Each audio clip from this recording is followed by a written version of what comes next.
Dahil sa kanyang mga kontrobersyal at madalas ay palyadong mga desisyon para sa bansa, ay kinababahala na ng isang doktor at dating opisyal ng pamahalaan ang mental condition ni Bongbong Marcos Jr.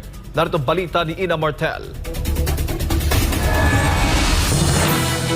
Hindi pa rin humuhupa ang pagkabahala ng publiko sa isyu ng paggamit at maaaring pagkalulong sa iligal na droga ni Pangulong Bongbong Marcos Jr. Matatanda ang dawit ang pangalan ng Pangulo nang mag-viral sa social media ang PIDEA Pre-Operation Report noong 2012 kung saan makikita ang kanyang pangalan.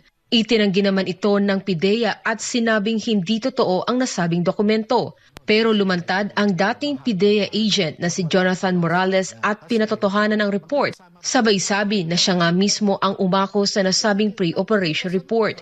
Nagsagawa ang Senado ng pagdinig kaugnay dito sa pangunguna ni Senator Ronald Bato de la Rosa. Mismong si de la Rosa ay naniniwala